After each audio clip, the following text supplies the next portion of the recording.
Deuxième assemblée générale ordinaire de la coordination nationale des directeurs d'écoles primaires et préscolaires de Côte d'Ivoire, la rencontre de Yamoussoukro a vu la signature de la première convention officielle entre la CNDC et une structure partenaire. Protection civile ensuite, la Maraoué, première région à ouvrir une caserne de sapeurs-pompiers civils. Le conseil régional est allé s'enquérir des conditions de travail des 45 premiers agents en poste déjà à Boisflé. Enfin, nous irons à Mbengue au nord de la Côte d'Ivoire à la découverte de Flana Soro, un handicapé devenu fabricant de voitures à force de bricolage. Il est à son 3e véhicule. Heureux de vous retrouver en ce début d'année pour ce deuxième numéro du régional. À vous, chers téléspectateurs de RTI Boaké, sainte, heureuse et prospère année 2016. Ouvrons ce journal par la page éducation et c'est avec la coordination des directeurs d'écoles primaires et préscolaires de Côte d'Ivoire. La CNDC vient de renouveler ses instances à Yamoussoukro. À cette occasion, la coordination a signé sa première convention officielle de partenariat. Brahima Doumbia, Kader Sogodogo, reportage. Ils sont venus des 4 coins de la Côte d'Ivoire pour participer à la deuxième assemblée générale élective de la coordination nationale des directeurs d'école de Côte d'Ivoire, CNDC. Pour information, la CNDC est une organisation purement associative et mutualiste. Elle est non syndicale et apolitique. Les différents intervenants ont rappelé son objectif principal, celui d'être une plateforme de réflexion, de concertation et d'échange autour de l'administration scolaire. Cette assemblée générale des directeurs d'école primaire a connu 2 faits majeurs. D'abord, la remise d'un mémorandum aux représentants de Madame la ministre de l'Éducation nationale et de l'enseignement technique Kandia Kamisoko Kamara et la signature d'une convention liant directeurs d'école et une maison d'assurance de la place. La convention que nous avons signée avec la coordination répond aux souhaits légitimes de tout travailleur, à savoir lui garantir une retraite paisible et en même temps lui permettre de mettre à la disposition de sa famille, notamment en femmes et enfants, si lui-même venait à disparaître prématurément pendant que les enfants sont encore à bas âge. Nous abordons le second mandat avec beaucoup d'assurance. En effet, les directeurs d'école de Côte d'Ivoire à travers la CNDC ne sont plus seuls. Nous avons désormais des partenaires, non les moindres, qui nous accompagnent et qui, avec la CNDC, vient de signer une convention inédite, jamais vue en Côte d'Ivoire, dans le milieu scolaire. La coordination nationale des directeurs d'école de Côte d'Ivoire, CNDC, a vu le jour en décembre 2012. Elle regroupe en son sein 15 771 directeurs d'écoles préscolaires et primaires publiques. Ici à Boaké, la mairie évalue les performances de son dispositif informatique. C'est autour d'un atelier, le deuxième du genre, pour une meilleure planification de ses réponses aux besoins des populations. Encore Kader Sogodogo pour commenter ce reportage signé Maria Kobi. Pour une meilleure contribution au bon fonctionnement de la mairie de Boaké, le service informatique a initié un atelier bilan. Objectif, évaluer les activités menées au cours de l'année 2015 afin d'engager des améliorations nécessaires pour faire face aux défis du moment. À l'actif de ce service, des innovations informatiques sont à signaler, notamment l'informatisation des services d'état civil de la ville de Boaké et la création du site internet de la mairie. Le chef du service informatique de la mairie de Boaké se réjouit de tous ces acquis. Pour lui, le bilan de leurs activités est positif. Le bilan est positif parce que sur instruction du maire Djibo Nicolas, nous avons plusieurs travaux en cours et en cours d'achèvement. Auparavant, les populations pourront le confirmer. Pour avoir un extrait d'acte de naissance, il nous fallait 2 semaines à Boaké. Aujourd'hui, avec le service informatique, en 24 heures, vous avez votre extrait de naissance pour les nouvelles déclarations et en 48 heures pour les autres. L'atelier bilan du service informatique de la mairie de Boaké a été ponctué par le bilan des 3 principales divisions, à savoir l'informatique de gestion, l'état civil et la maintenance. La Maraoué, première région à mettre en œuvre l'engagement de l'État à porter les secours d'urgence aux populations. 45 sapeurs-pompiers civils sont déjà en poste à Boisflé. Le conseil régional leur a confié sa détermination à faciliter leur mission. Kader Sogodogo, reportage. Bois-Flé, capitale de la région de la Maraoué. Voici le tout premier centre de secours d'urgence qui couvre toute la région. En effet, dans le souci de mieux protéger les populations de Côte d'Ivoire, le président de la République, Alassane Ouattara, a décidé de rapprocher le service de l'Office national de la protection civile, ONPC, des régions en créant un nouvel emploi dénommé pompier civil placé sous la tutelle du ministère d'État, ministère de l'Intérieur et de la Sécurité. Le centre de Bois-Flé dispose de 45 pompiers civils, dont 4 filles. Ils ont été visités par le conseil régional de la Maraoué, avec à ses côtés le ministre d'État, ministre des Affaires étrangères, Charles Kofi Dibi. Occasion pour les pompiers civils de réitérer leur volonté de bien remplir leur mission. Nous avons pour mission la sauvegarde des biens et des personnes, notamment par la sensibilisation et la formation en matière de secourisme, la prévention en matière de protection civile, le secours d'urgence en cas d'accident, de sinistre et de catastrophe, la lutte contre les incendies, les feux de brousse et les inondations. Nous souhaitons dorénavant que les autorités et les cadres de la région, toutefois qu'il y a des cérémonies qui rassemblent une population importante, nous associent de manière officielle pour la couverture en matière de protection civile. Le conseil régional de la Maraoué, qui a déjà offert une caserne, n'entend pas s'arrêter en si bon chemin. Le développement de proximité, c'est ça. C'est nous qui sommes très proches de nos parents, nous connaissons mieux leurs besoins et nous devons faire en sorte que chaque fois, en cas de besoin, de faire le minimum pour que nos parents soient à l'aise. C'est la raison d'être du conseil régional. L'ouverture officielle du centre de secours d'urgence de Bois-Flé est prévue pour les jours à venir. Vous devriez le savoir, à l'occasion des fêtes de fin d'année, le président de l'Assemblée nationale manifeste sa solidarité à 100 000 enfants démunis de Côte d'Ivoire depuis quelque temps. À Boaké, ce sont 1200 enfants qui ont été identifiés en décembre dernier pour bénéficier de l'action de Guillaume Soro. Ils ont effectivement reçu leur cadeau, compte rendu Djeneba Ouattara, Kader Sogodogo. Le président de l'Assemblée nationale ivoirienne, Soro Kibafori Guillaume, fait du bien-être social des enfants l'une de ses priorités. Il initie depuis l'année 2014 une opération de distribution de cadeaux aux enfants démunis de la Côte d'Ivoire. Le président du Parlement ivoirien est soutenu dans sa démarche par son Excellence Théodore Nguema Obiang, deuxième vice-président de la République de Guinée équatoriale, chargé de la défense et de la sécurité de l'État. Il s'agit, à travers cette action sociale, de donner de la joie aux tout-petits. À Boaké, 1200 enfants bénéficient de cette opération de distribution de cadeaux.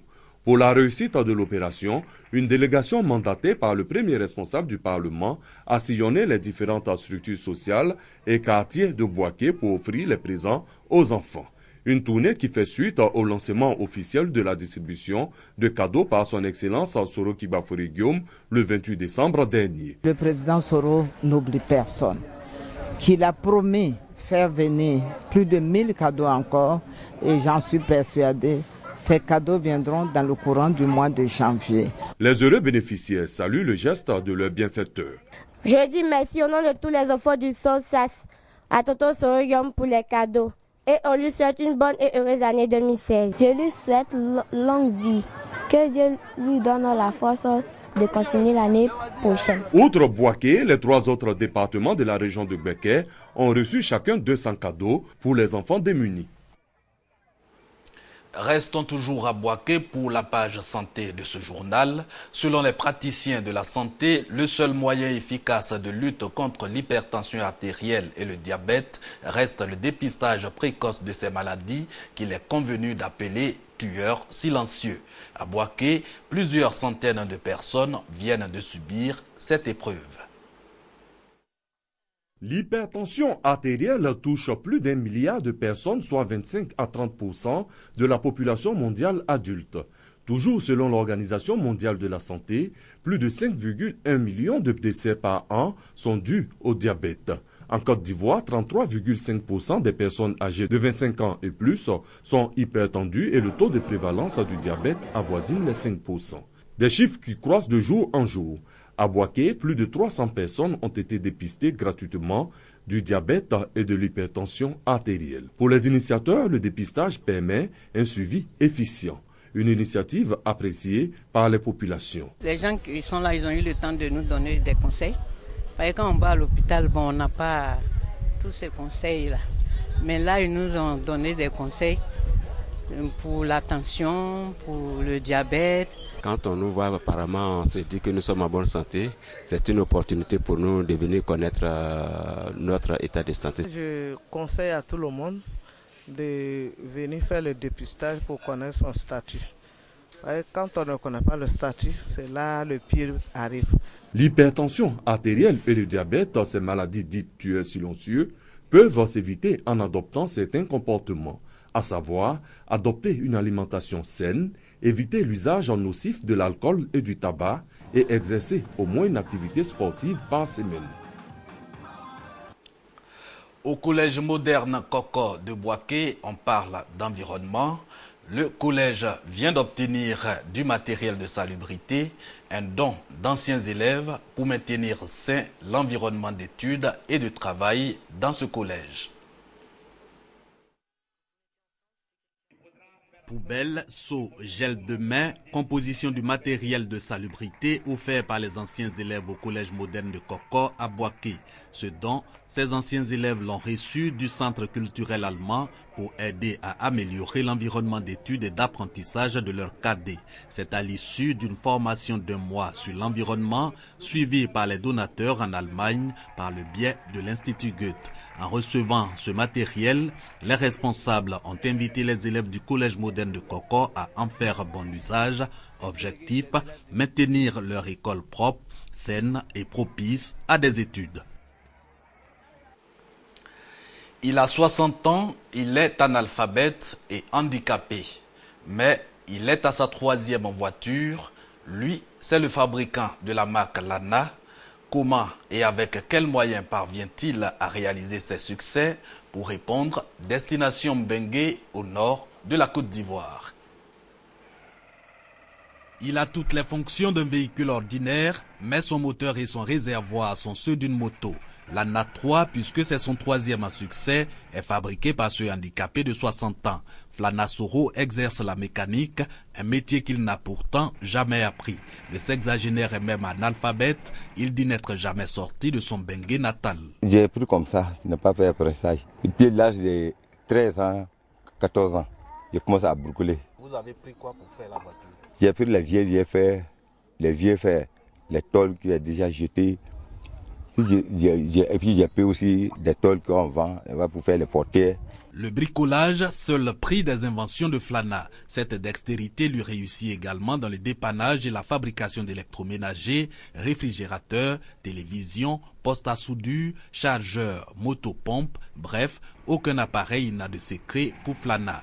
Mieux, lui-même fabrique son matériel de travail et c'est ici que commencent ses difficultés. Oui, j'ai des problèmes même.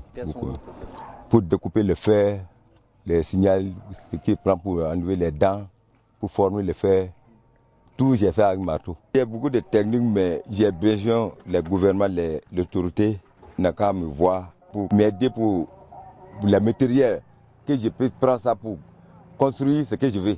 De l'aide, Flana Soro en a besoin. Le but, moderniser ses outils de travail et gagner en efficacité. Le bricoleur n'en tirera pas seul profit. La jeunesse de Mbengue est à tout le moins le plus grand bénéficiaire, car même avec ses moyens rudimentaires, Flana Soro a déjà encadré des dizaines de passionnés de son métier et forme en ce moment encore de jeunes gens.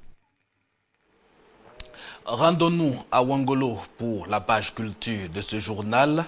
Disons-le, rideau sur la 5e édition du Tchologo Festival. Au programme de cette dernière étape, échange, danse traditionnelle et sport. Tout se passe à Ouangolo en présence de Kader Sogodogo. Ouangolo-Dougou, la ville aux 2 frontières. Le Tchologo Festival y fait une escale. Civilité et échange au centre culturel de la ville. Des échanges qui vont faire place au volet culturel avec des danses traditionnelles. L'étape de Ouangolo-Dougou se veut le carrefour des danses. Ainsi, des troupes venues de Boaflé dans la Maraoué, de Sikasso au Mali et de Bobo Dioulasso au Burkina Faso vont se produire pour créer une ambiance particulière dans la ville. Une étape très importante pour les organisateurs. Cette année, le Tchologo Festival est monté en puissance. Nous étions hier à Kong et avec une mobilisation exceptionnelle. Et aujourd'hui à Ouangolo, la particularité de Ouangolo, il y a les danses traditionnelles. Cadres et autorités de Ouangolo-Dougou saluent l'escale du Tchologo Festival dans leur cité. On voudrait remercier d'abord nos amis venus du Burkina Faso, venus du Mali, et surtout l'amitié et la fraternité qui existent entre les peuples à l'intérieur de la Côte d'Ivoire, avec le déplacement de la région de la Marawi. Nous avons fait en sorte que notre culture vraiment soit reconnue partout, soit une culture internationale. On est très heureux d'avoir accueilli le Tchologo Festival dans notre département ici à Ouangolo-Dougou. La chose que nous considérons que c'est une bonne chose parce que ça envoie de la cohésion au niveau de la région et tout ce qui rassemble ce même peuple qui est le peuple quand même du Tchologo, qui est la région du Tchologo. Nous sommes satisfaits et nous sommes très heureux. C'est par le sport, avec notamment du mob cross au stade municipal de Ouangolo-Dougou, que cette étape du Tchologo Festival a pris fin. C'est ici que se referme ce journal. Merci de l'avoir suivi. Bonne année 2016 avec RTI Bouaké.